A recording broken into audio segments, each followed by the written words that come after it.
அனைத்து பங்கேற்பாளர்களுக்கும் இனிய மாலை வணக்கம். யாவரும் கேளீர் திறன்வளர் சங்கம் மற்றும் Marudhar Kesari Jain college for women இணைந்து நடத்தும் பன்னாட்டு அளவிலான ஆசிரியர் திறன் மேம்பாட்டு பயிற்சி 3வது நாள்.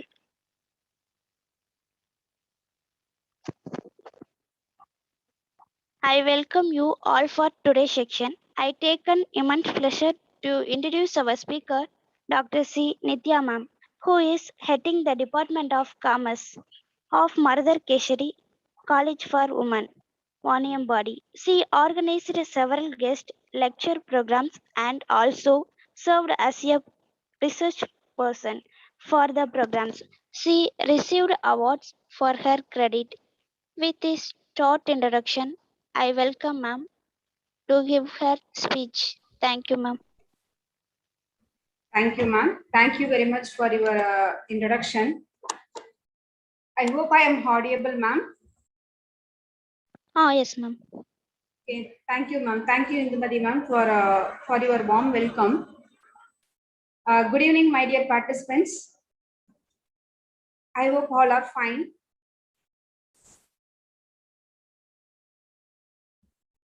First of all, I would like to thank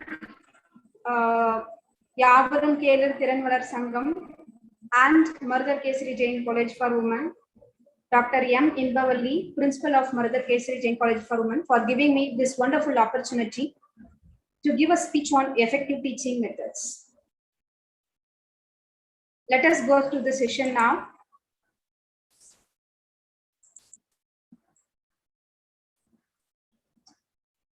I hope my screen is visible, ma'am.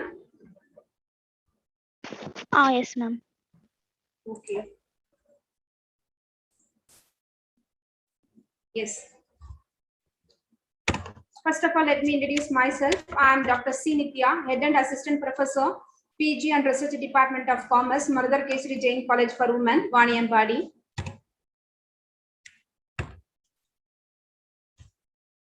As far as that effective teaching method is concerned, any effective teaching method, if it is innovative, then only it will be considered as an effective teaching method. Okay. As a professor or as a teacher, we are always thinking about effective teaching method, but we are not thinking about which method will be effective for effective learning. So we should be very careful that before selecting any teaching method, whether that particular method is effective one for the learning purpose. So we have to think that not only the effective teaching method, we have to think about whether that particular method is effective for learning as well. See, while you are thinking about, think of our olden days, when we are in the school or when we are in college, normally, when we think about it, who we are remembering most? Okay, the teacher who's shown the humanity towards ourselves. At the same time, those who have taken the classes with more effectively, more touchingly, at the same time, more with examples and more with what kind of examples, as well as live examples, and the staff members who have acted as a wonderful role model to us. Those people only we can recognize. Okay, that too, the teachers who are acted as a wonderful teacher towards us with more humanity, that kind of teachers only we can remember. That too, very few, am I correct? Okay, very few teachers, maybe 1 or 2 or 3 or 4 members alone we can remember, because of their activity, because of their methods what they have used with us. Okay, because we cannot use only any single teaching method within our class, because Many people have different capacities. Many people have different capacity. Many students having different capability of taking the things as such. Okay, some students are too bright. Some students are somewhat okay because they are maybe average. Okay, some students definitely they are very slow in catching the topics. Okay, in such a case, it is not possible for us to take the single teaching methods for the overall class. So we have to think of it. We have to think of that which method will be most suitable for which kind of students. So we have to segregate the teaching method into different category and we have to apply to the class students. So then only the particular method what we are using, it will reach the students. Okay.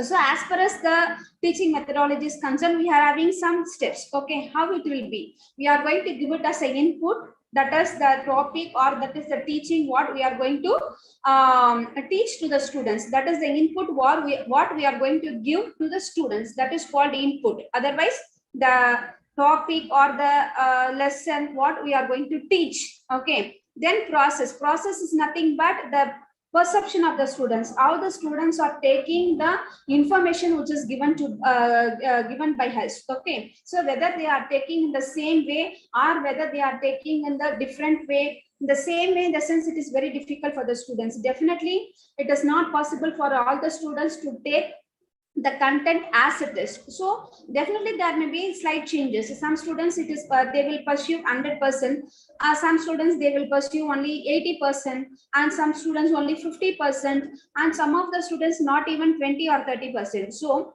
how they are taking and that particular information, how they are processing in their mind, so that is called process. Okay, then output is the next stage. Output is the next stage. So we are teaching is an input, how they are taking is the process, and how they are delivering in the examination, or how we come to know whether the student is taken the information what we taught to them. Okay, that is output. So as far as that particular output is concerned, we can examine them. We have to examine them, then only we come to know how the students have taken our information. Okay, so these steps has to be processed in very clear manner, then only the teaching process will complete. Okay, so we have to take the hints and we have to take the lesson in a perfect way. We have to take it in a we have a more effective way, then only it will reach the student and that can be processed in their mind and it will be come out as an output. Okay, so this is the three important steps what we have to follow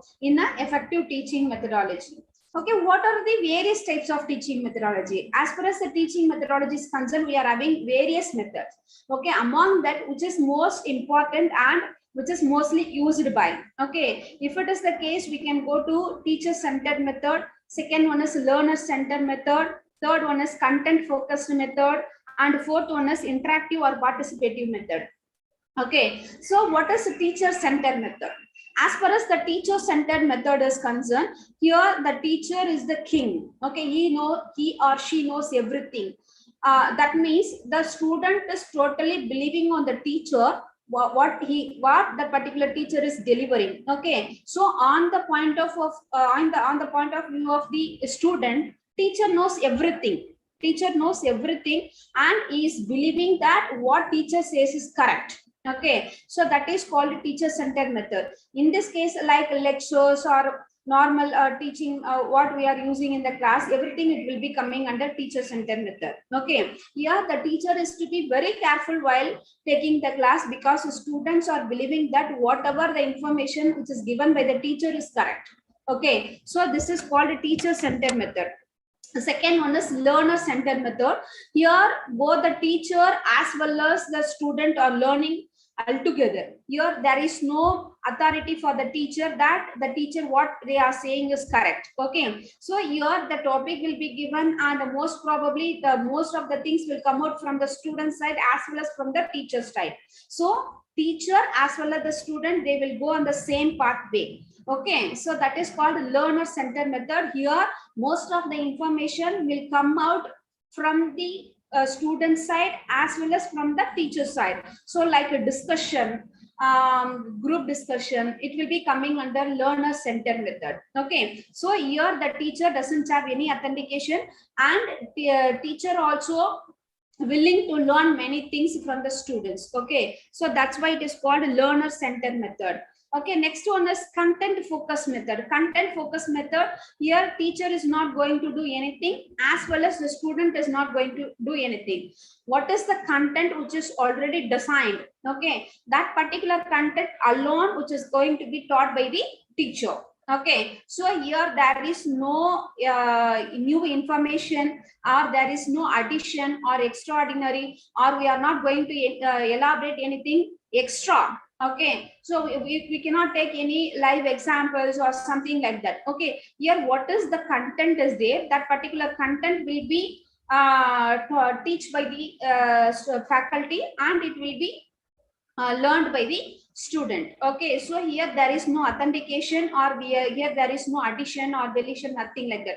Like a theorem. Okay, so once if you are taking the theorem, what is there in the theorem, that we have to take. Okay, we cannot change any theoretical any theorem, or we cannot do any additions and all. Okay, so that is called content focus method.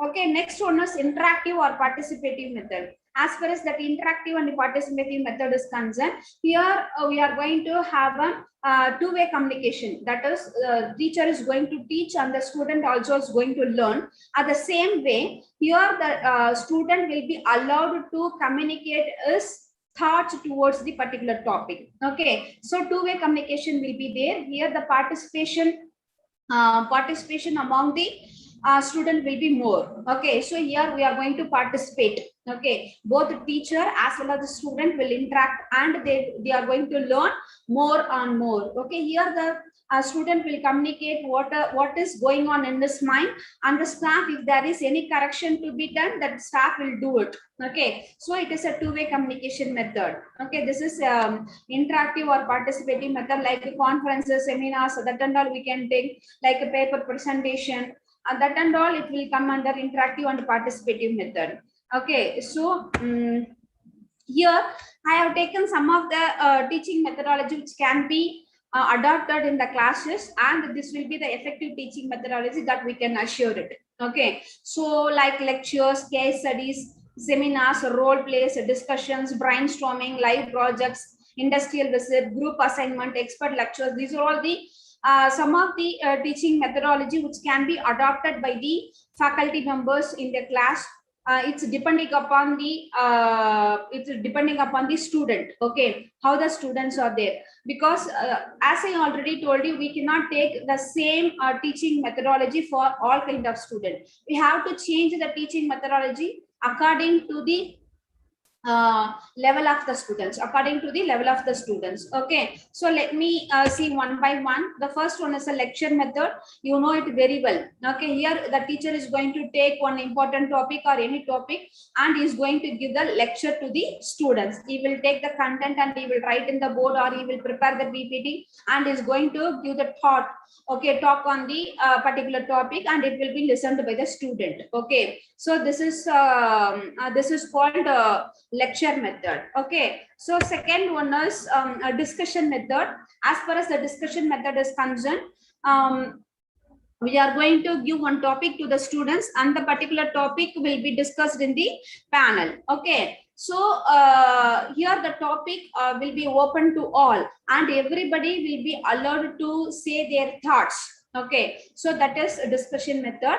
Here the guidance will be given by the lecturer. Here the guidance will be given by the lecturer or the faculty member who's taking that particular information. Okay, here every student will have a opportunity to open their mouth, and they can come up with their answer. Okay, so this is a discussion method, and this particular method will be useful only to the two students who are the top of the class, because very average students, they won't open their mouth, and they will not come forward to discuss. Okay, so next one is assignments. You people know it very well.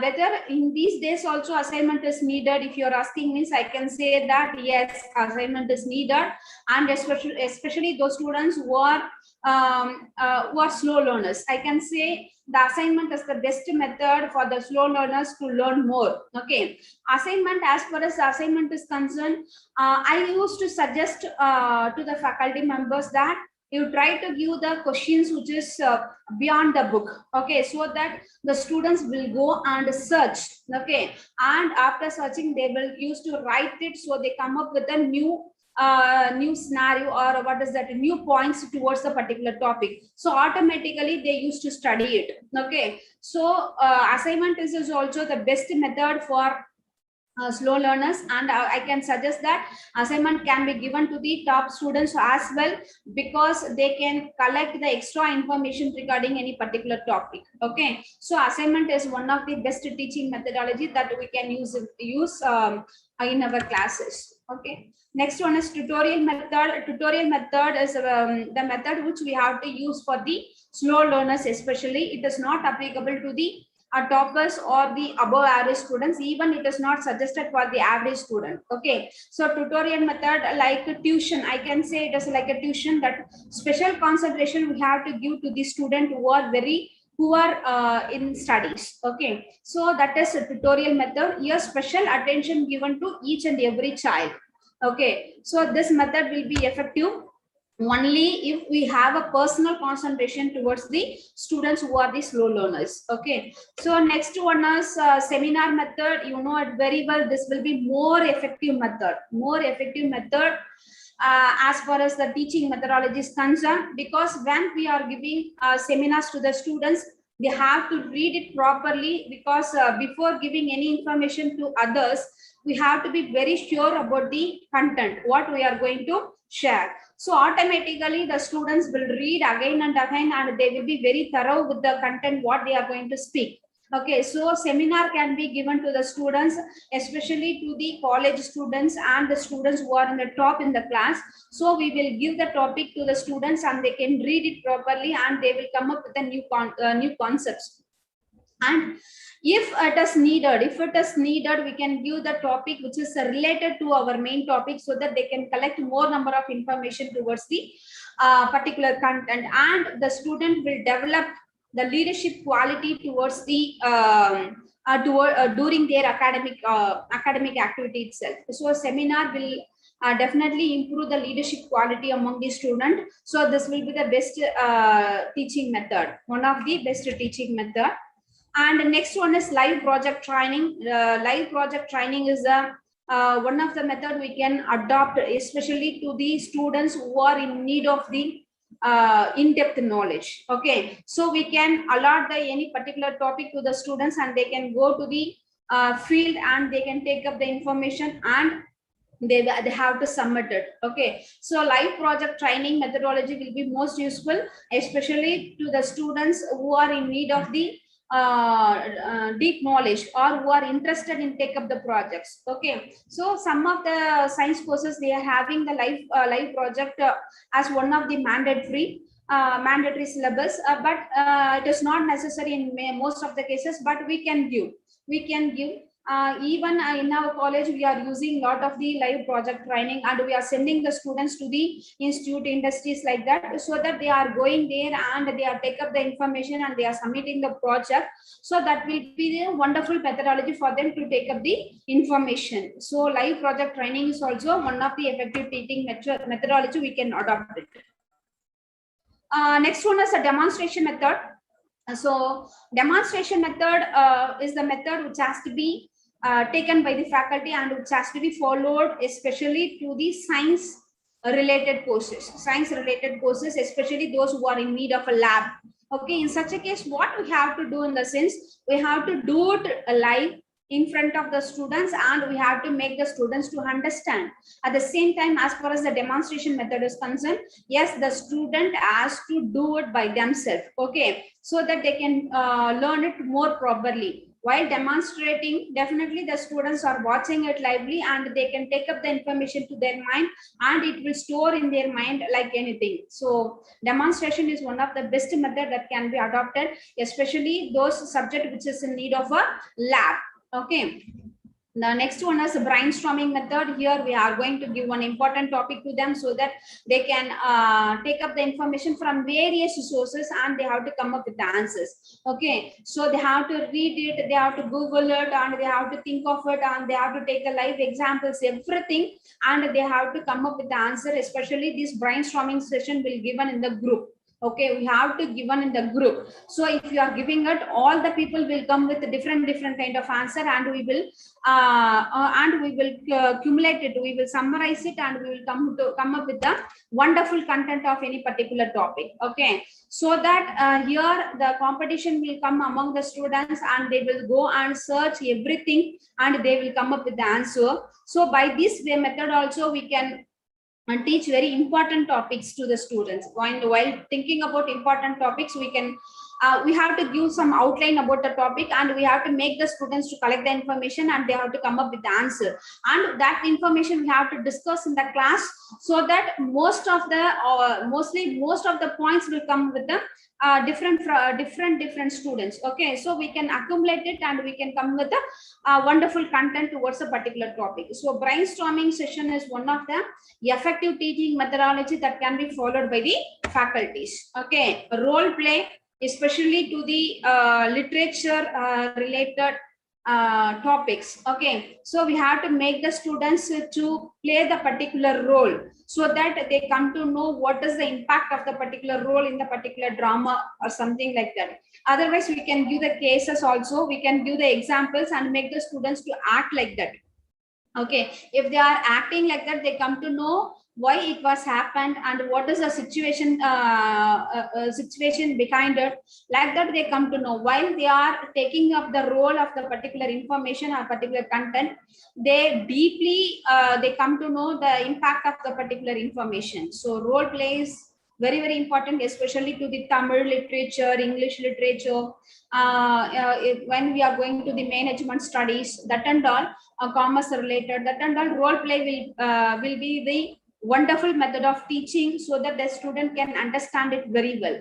So that is one of the information. And next effective teaching methodology is case study. See, here we are going to give one situation or the cases.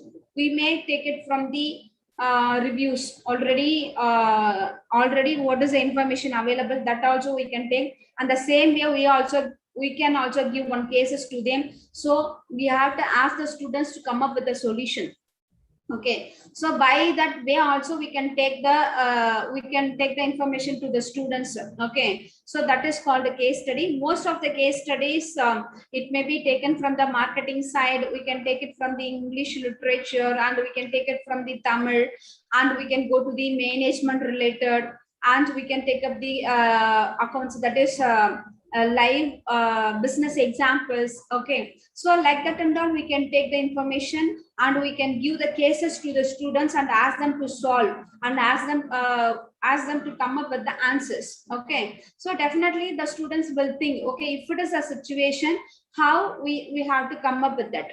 Okay, so they used to come up with 2 or 3 solutions, and we can suggest them which is the best solution for them, which is the best solution for the particular case. Okay, so especially if the students are going for a law, literature, something like that, a case study will be helpful in all kind of studies, whether it is arts or science, commerce, management, laws, any kind of studies. Definitely this particular case study will be very helpful when we are thinking of live examples. Okay, so this is also one of the important effective teaching methodology I can suggest you. The next one is industrial visit. The students they have to go directly to the field. Okay, directly to the field they have to go, and they have to visit it, and they are learning how it is happening in reality. Because definitely we people know that there may be changes in the what we are teaching theoretically on what is happening live. Okay, what is happening in the industries or in the places. The students has to understand what is the difference between the theoretical background as well as what is happening in the industries or companies or organizations. So we have to make the students to go and visit and we ask them to get the knowledge from the industries directly. So by that way also they can come to know what is happening. So that is also one of the effective teaching methodology. We can use it for specific topic or specific methodology. Like if you people are like a chemistry people, they can go to any industries, and they can take up the information how the chemicals are preparing, everything that can be taught. If the construction students, or they can visit the site, and definitely they come to know what is their methodology and how they are calculating, how they are constructing, how the calculations are going on, everything. Industrial visit is the best method of teaching to the students. Okay, so as of now, whenever the chances are given to the students, we have to take up the students to the companies or industries or the field where they can learn it more.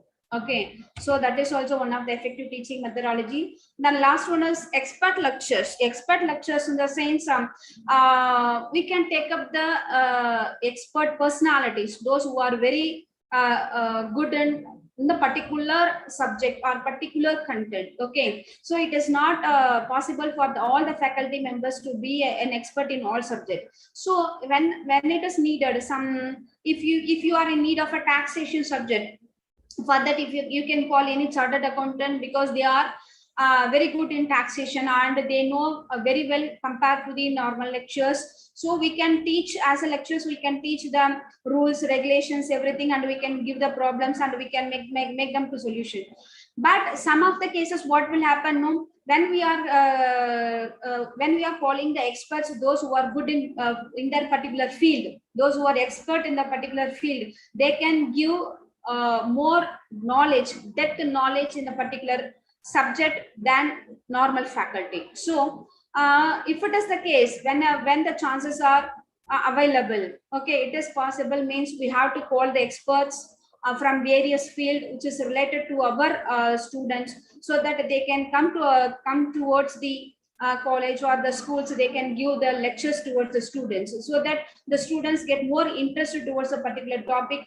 Sometimes, so what we suggest in the sense, if the particular topic or particular subject is tough, definitely that for that particular subject we can call the experts, so it will give more impact. So expert lecture is also one of the effective method of teaching. Okay, so I have here I have suggested you some of the effective methods.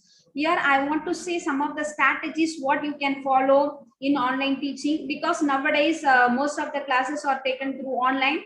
So in a live class, okay, in offline class, what we are doing is totally different from what we are doing in online, because in offline we are facing the students directly and we come to know what they are thinking, what is their reactions, everything. But in online, it is not to that extent, it is not possible. So while taking the online teaching, what is the strategy we have to use for effective online teaching? First one is we have to know the technology very well, because in online, even a small mistakes make a big disaster. So we have to be very careful, and we should know what kind of app we are using and what are all the facilities available in the app and how we have to use it properly, because nowadays the students are like anything, and they know very well, they are updating the technology like anything. So we have to update our technology and we have to go along with the students. Okay, so we have to expect the unexpected and we have to be remain flexible, because in through network anything may happen, and we should be ready for everything. And we have to create the maintain the strong presence, because at each and every time the presence in the offline is totally different from presence in the online. So the staff members has to be very clear with the strong presence, and they have to make sure that all the students are attentive. So next one is we have to create expectations from the students. Okay, they have to be very curious. Okay, what will be the next class, how the classes will be, what will be the topic which is taken by them, ma'am, we have to be there. They have to wait in the waiting room like anything, so that if you have to create the curiosity among the students like that, then only they will be attending in the class. So we have to take the lectures to that extent and the students to be very attentive, because then only we come to know to what extent it is going to reach the students. Because in offline we can easily calculate, but in online it is not that much possible. So that is also there. So we have to establish some sense of comfortness. Okay, so learners are in online, the learners are totally different, so we have to make them more comfortable. That is very, very important. Okay. So next one is we have to create a wonderful communication through the quality, and we should be the active leader. Then only we can make the students to be the active observer. So we have to be the active leader even it is in online. Then only we have to make the students to be the active observer. So that is very important, and we should receive the continuous feedback from the students so that any updation we can do it. And we have to regularly we have to check the content what we are using for the teaching, and what are all the applications we are using for the teachings. That is very, very important. Okay, so while thinking about the traditional method of teaching, there are only two people, one is teacher and another one is students. Directly they used to face the students, and most of the cases it is one way. Now it is not like that. Now we are in multimedia learning. One important person is entering between the teacher and student, that is multimedia. Okay, now the students are googling it and they are taking most of the information from there itself. As a teacher we have to update it very strongly. Without updation definitely it is not possible for the staff members to meet the expectation of the students. So now the students are very bright and they know everything, and they are scrolling down with the Google and they are taking up the information what is needed. Apart from the Google, we have to give information. That means that much enthusiastic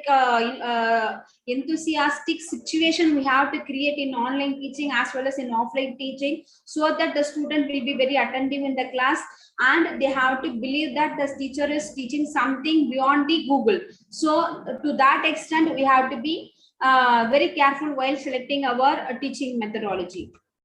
Okay, so at the last, you have to being a good teacher, you have to be a strong communicator, you have to listen well from the students. Then only we come to know what is the expectations of the students, and we have to collaborate with them. Two-way communication is always well and good.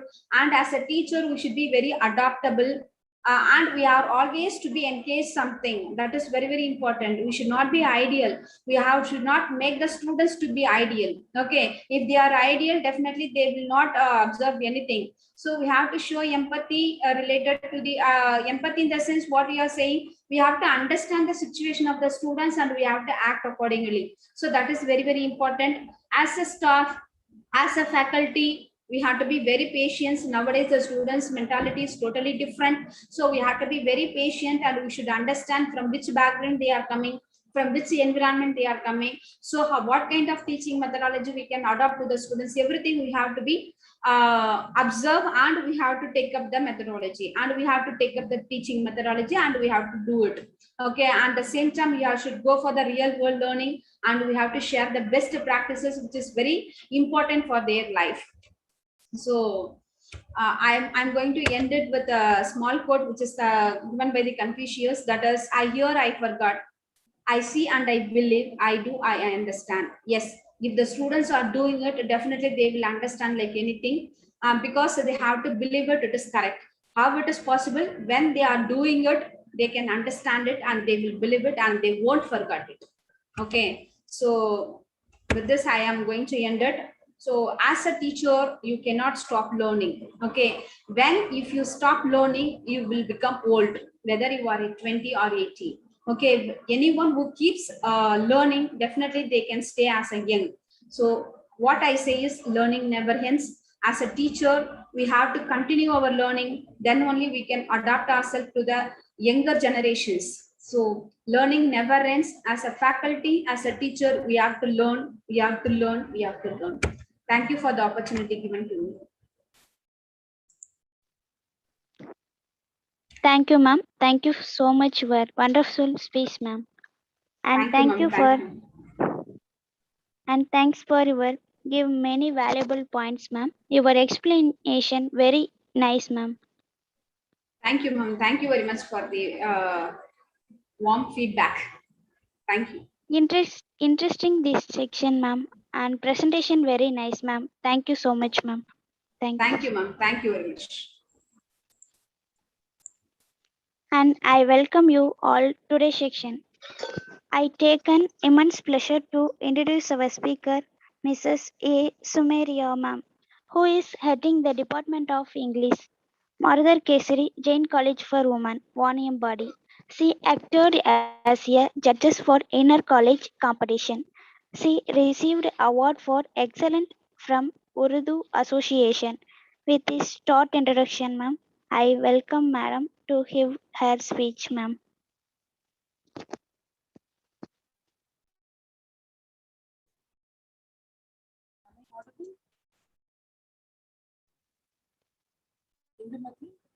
Ah, yes, ma'am.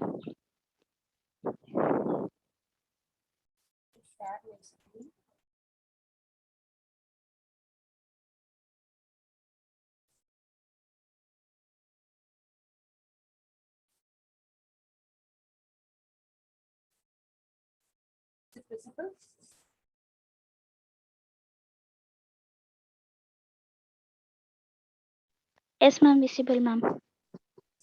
Thanks for the warm welcome. First of all, I would like to thank Dr. M. Invavalli, principal of our college, for giving me the opportunity to chair this session. I have been given a topic on work ethics. So today I'm going to present few tips for success in the workplace. What are the ethics to be followed in when you are working in a college or in schools? What are the work ethics to be followed? So most of the people who work, either it might be a company or a school teacher or a college professor, many people are lacking what are the work ethics to be followed. So they might be knowledgeable, they might be skilled, but here work ethics are very much important for the people to succeed in their workplace. So first I would like to define what is professionalism. So professionalism is nothing but what you give best each and every day in your career. So professionalism is a skill where the skill of a person will be more advanced than an ordinary person. So in short, if you have to say, like he might be a formal person, he might be a in a business, how a person is, he might be formal.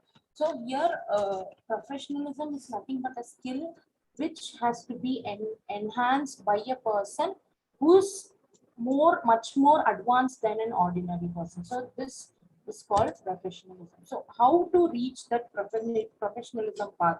So these are the 5 parameters, 5 important points to be followed wherever you are working. So the first one is punctuality and attendance.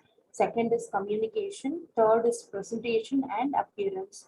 Fourth, competence and initiative. And fifth one is respect. So here, what these things to be fulfilled by each and every employee. So punctuality and attendance is the first and foremost quality a person should possess. If he is punctual, if his attendance is very good, he might be in a development path. So here I would like to start with a quote of Woody Allen. 80% of success in life is just showing up. So here, showing up, it doesn't mean that you have to appear. So showing up is nothing but you have to start up the situation, you have to start up working. So first, for example, if you're going for gym and if you want to go and work out in a place in a gym, like you have to show up first. Showing up is not like you have to attend there. Showing up is nothing but like you have to start up. You have to get up early, you have to take bath, you have to dress up, and you have to go to that particular position. And here it is same wise when you are working. So showing up is like you have to work on it, and you have to start the work with extra preliminary techniques which has to be followed. And here for that one foremost I think a quality a person should have is dependability. So this is considered as an important quality where you have to be a trustworthy person. So you when you're going for a company or a college or a school, you have to create an atmosphere where this person, like to the employer, you have to create an impact, like you are a trustworthy person.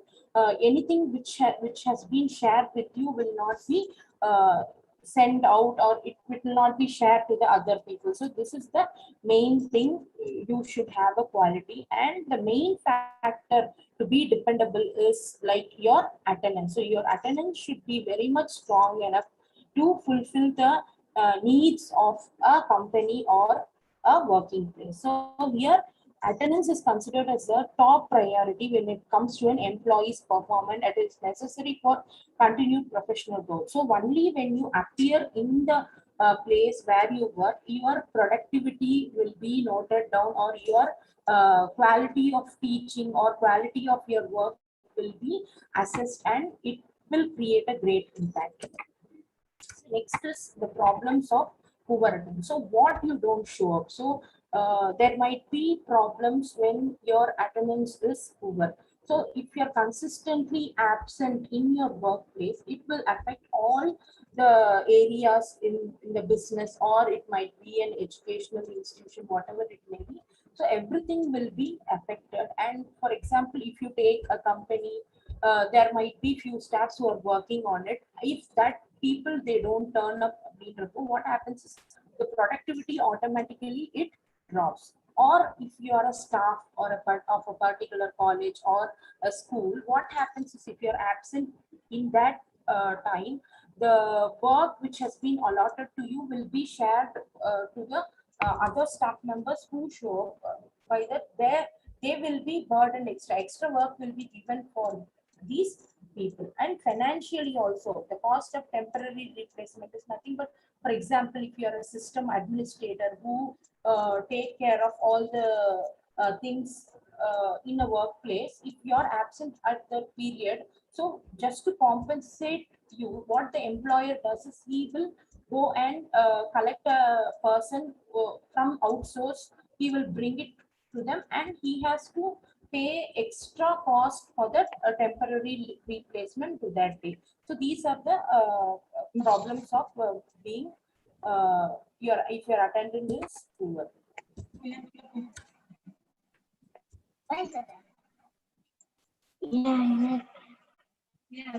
Next is punctuality. So here the punctuality of a person is very important in a working place. Who is that? Can you mute yourself?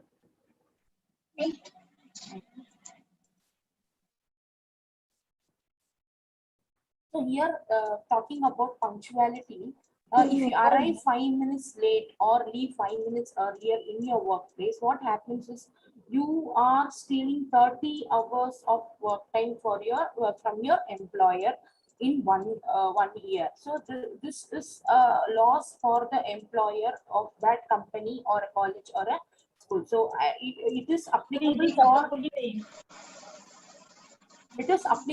for online classes also. So if you are doing it online, so as this pandemic situation is there, many people they work in online. So you should be available to work in online in the allotted work of yours.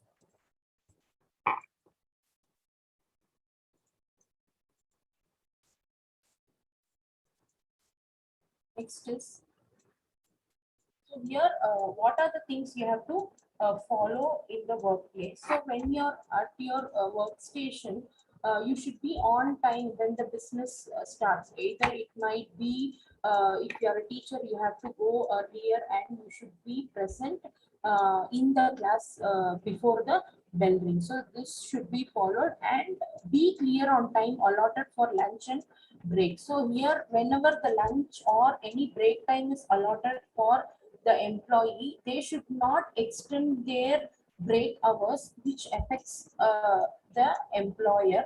So they should follow a strict time allotted for lunch and breaks. Don't pack up until the work is over. So unless your work is over, you should not pack your things, and you should not leave to your place. So you should not pack earlier. The next is the communication. So the communication is a very, very important parameter when it is considered for work ethics. So most of the people here, they lack communication, by which their performance is not up to the mark, or it is not to the expected standard of the employer. So the communication is very, very important. So what is communication? So in a communication, there is one sender, a message, and it is reached to the recipient. So this should be very, very clear. When you are telling something to a person, the communication should be very much clear for the person to understand. So there are many types of communications are there. It is oral communication or verbal, non-verbal. So non-verbal will be connected with gestures and everything. So whereas if oral communication is concerned, it will be one is face-to-face communication, the other might be with the help of the electronic device. Here, the oral communication should be very much clear and concise whenever you're talking to. So before talking, either it might, however the work might be. So you should think before you have to speak. So everything should be in a clear manner and be positive instead of negative. So whatever the things which you are communicating should be in a very positive way, not in a negative manner. So reflect on conversation. So what is reflecting on conversation?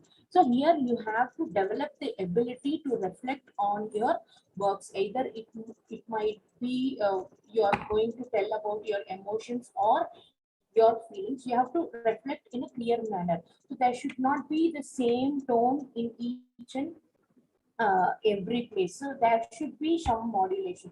If you are emotionally connected with something, it should reflect on your conversations. And the questions, whatever you are asking, it should be open-ended questions like how, what, and why. So, in when it is connected with written communication, so the written communication should be in the ABC format. So, what is ABC format? So, one A, it stands for the communication which you are communicating should be accurate. B is should be brief, and C, it should be clear. So, accurate in what accuracy you have to communicate. So accurate in the sense whenever you are presenting yourself, the grammatical errors or any facts which you are saying should be in an accurate form. And next is brief. So briefing is nothing but you should uh, it should be sufficiently brief enough for the listener to take it in. It should not be in a lengthy conversation which the reader or the listener might get confused. So whatever you are communicating, it should be brief. And the third point is clear. So whatever you are communicating, for example, in a company, if you're working, so the work might be related to numbers or any images. So whatever you are presenting, the communication should be, if it is a number, it should be in a clear format. The next is one I have added here is the 21st century communication. So the 21st century communication is much more important, and it is an added skill for a person who should know everything. So it is a much needed communication in this 21st century. One is use your proper grammar. So whatever you're speaking, so it should be with proper grammar. No grammatical error should be there when you're communicating with person. So whatever you are presenting or saying, or it might be a writing. So everything you should proofread carefully, edit, and checking of the spelling is very, very important. So the response which you are sending it to somebody, you have to rethink and then you have to send it. So once or twice, if you check, it is nothing wrong in it. So you have to rethink your response before you send it to somebody. So unless it is needed, so don't use email if the subject needs a face-to-face conversation. For example, if you get a chance to converse or communicate to a person face to face, do that first. So if a person is in a very distant place, so one who cannot communicate to you face to face, for that reason alone, use your email for whatever you have to communicate. So face to face conversation is very what to say, it is a plus point for us, where you can tell your informations clearly, because gesture matters and the face expression can tell the opposite person who is listening or listening to you with your facial expressions. We can find out how much confidence are you in a project or the work which you are going to do it. So what are the communication don'ts in a communication? So when you're talking, what are the things you should not follow, which gives a negative impact of the communicator? So don't criticize your co-worker in public. So you're working in a place where all the people meet together. So there should not be any criticizing quality of a co-worker in public.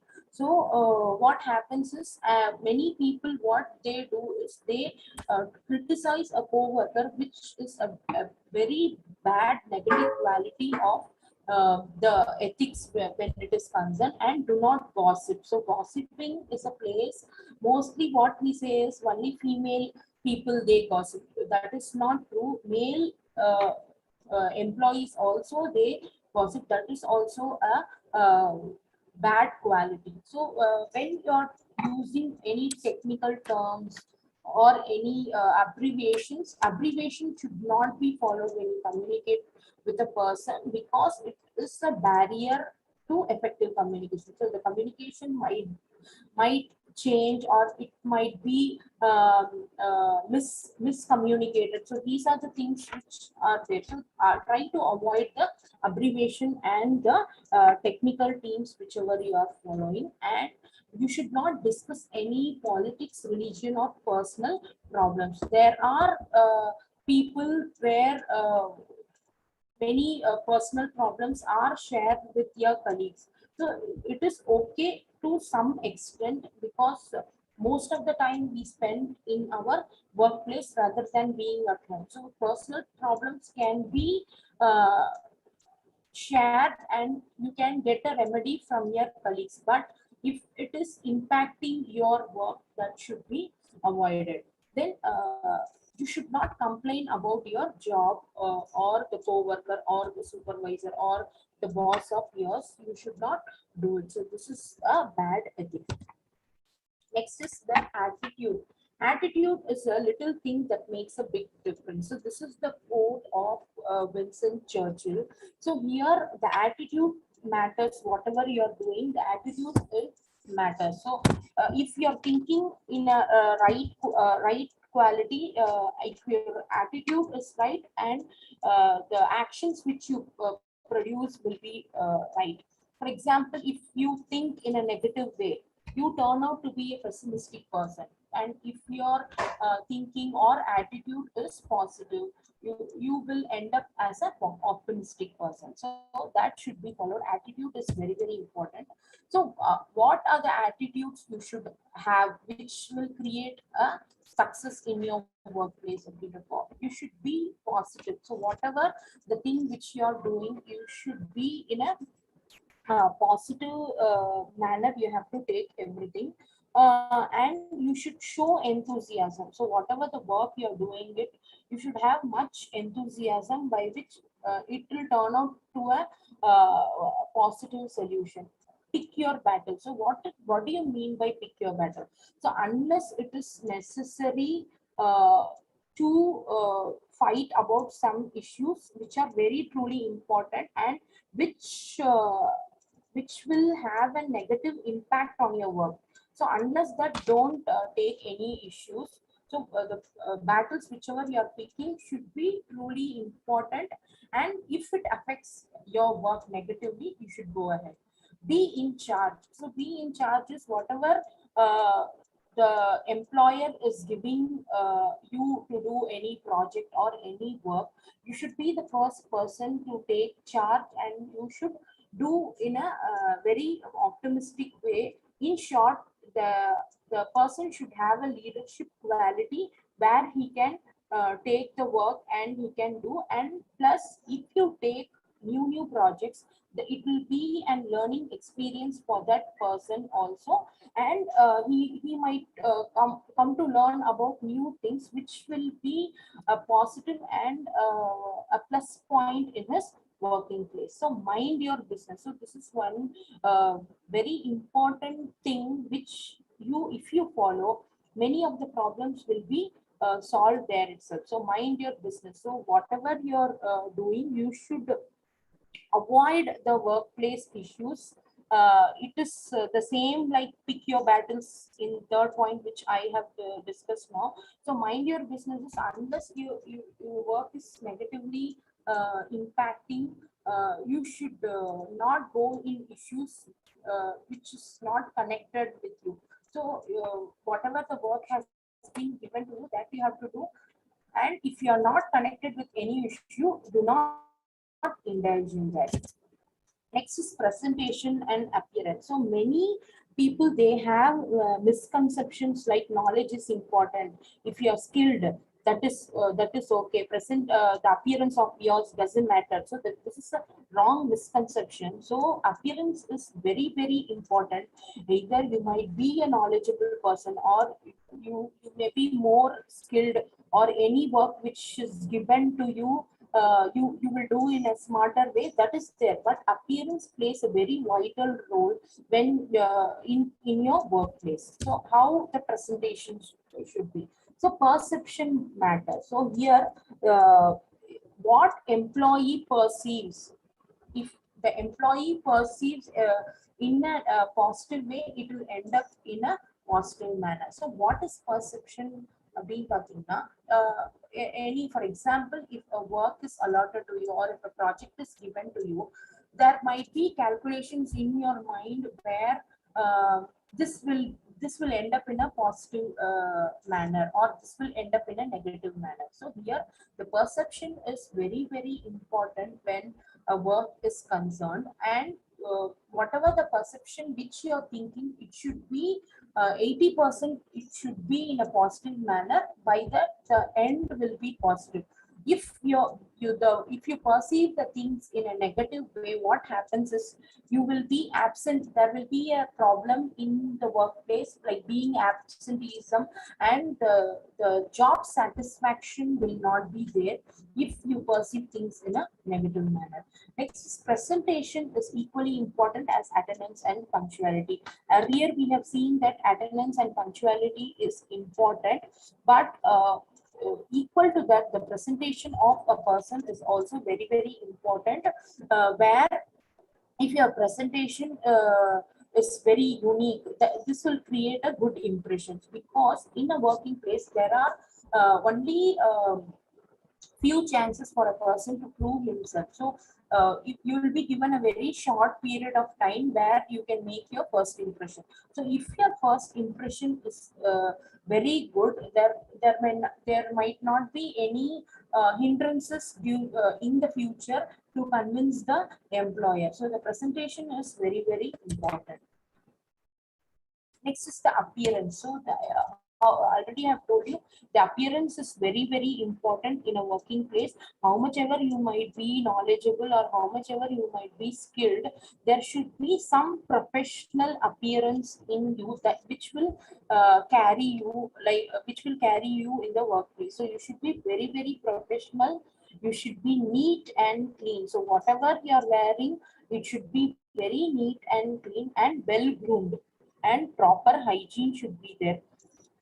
If a company follows a dress code, or if a college follows a dress code, that should be followed by the employee compulsorily. And the health and safety standards are to be followed by that person. So these are the things to be taken into your mind when you're in a working place, where the appearance should be neat and clean. which will increase the confidence in you. If your appearance is poor or if it is unprofessional, the whole day will be very negative, and how much ever confident you might be, if the appearance is poor and if your appearance is not up to the mark, it will not satisfy you fully during the whole day. Next is competence and initiative. So this is one quality a person should have.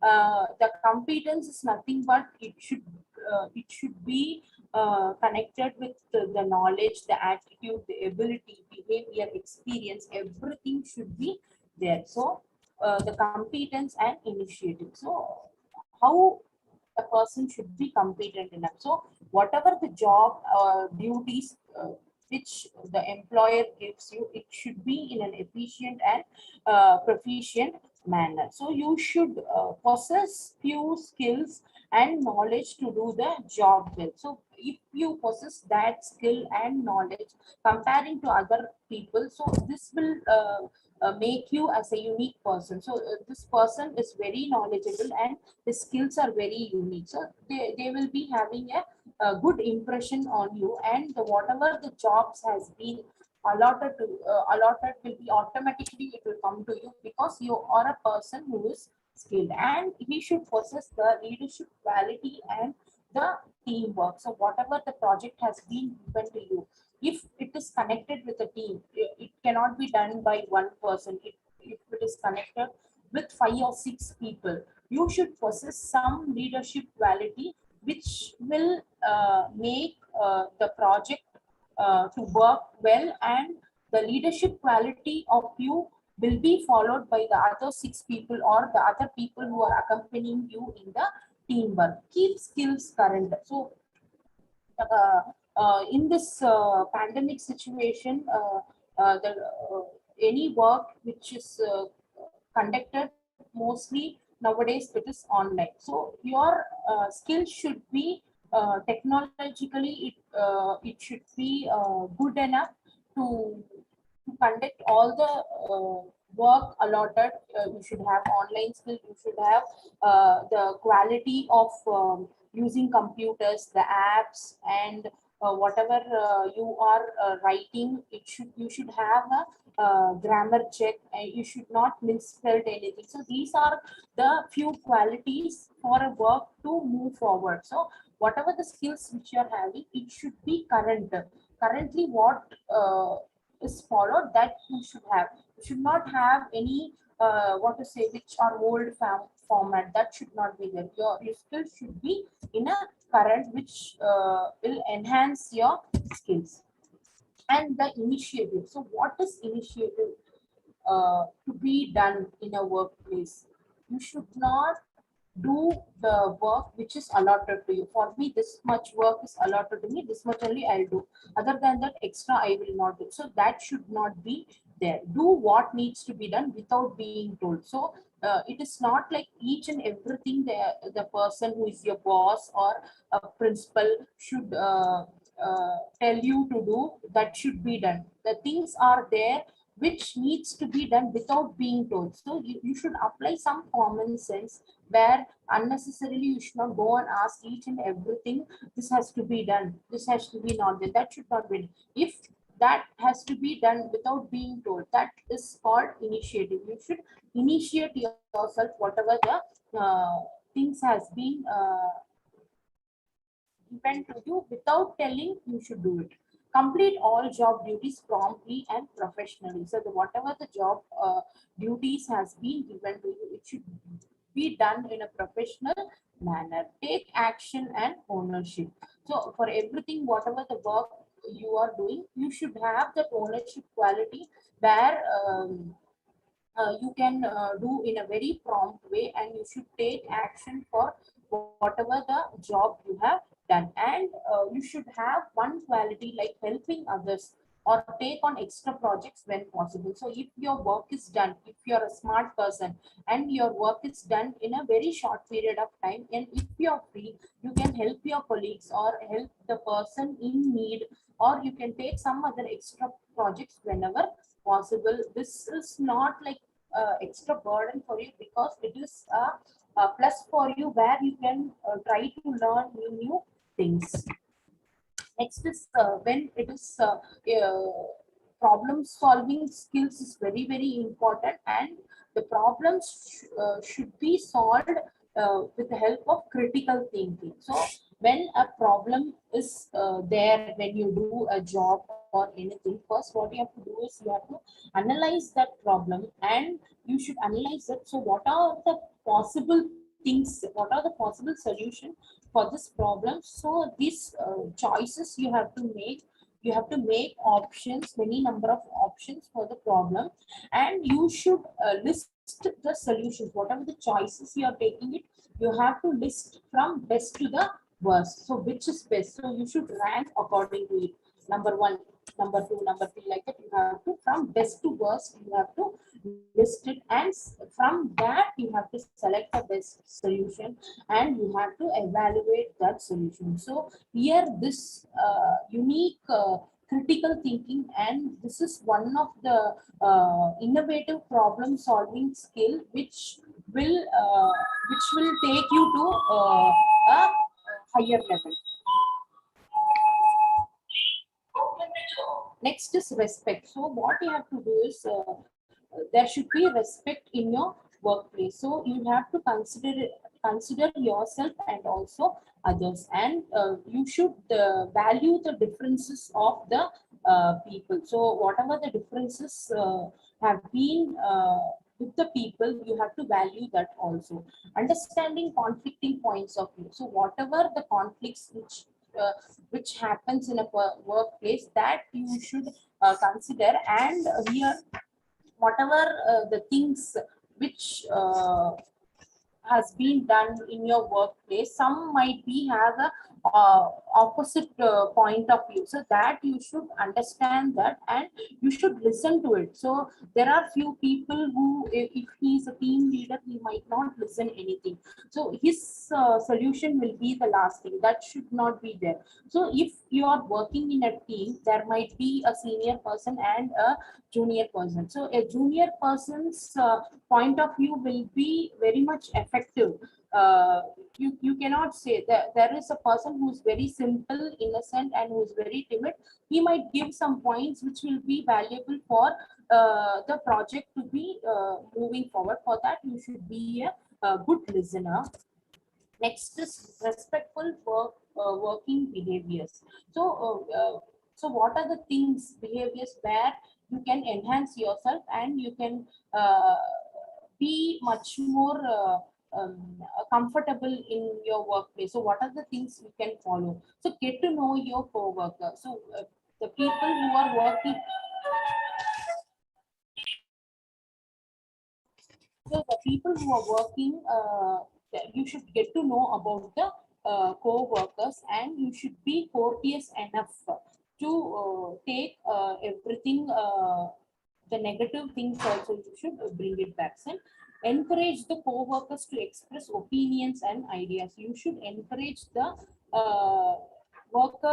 co-workers opinions and ideas, and you should listen to the others viewpoint. So you should listen to the other viewpoints, and you should ask for advice and help of that person, and you should be honest in your working place.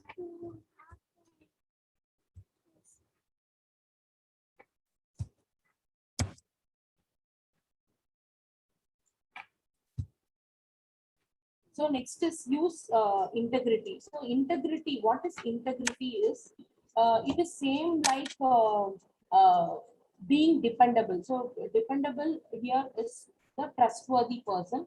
Here integrity also is an honest person who doesn't waver. So here use integrity in your workplace, and you should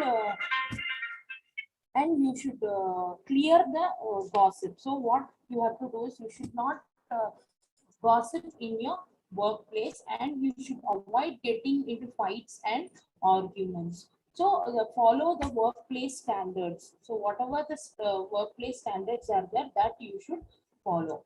then be a force of positivity and encouragement. So you should be set an example to the people who are working along with you. So that should be some positive vibe in you, and you should encourage the people who lack in their skills and share credit when deserved. So here what you have to do is, if any credit is given to you which you deserve, that you can share. This is also one best quality for a person who is in the workplace. So here I end my session. So I hope you will all follow the ethics which I have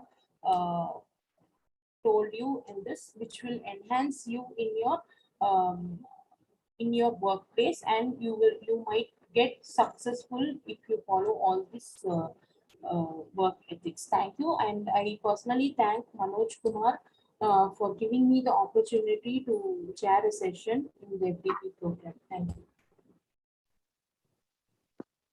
Thank you, ma'am. Thank you for your wonderful speech and giving us many valuable points, ma'am.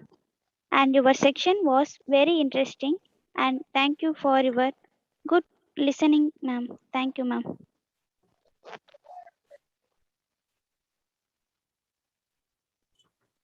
இன்றைய ஆசிரியர் திறன் மேம்பாட்டு பயிற்சி இருவரும் அருமையாக எடுத்துச் சென்றீர்கள் அம்மா. வாழ்த்துக்கள்.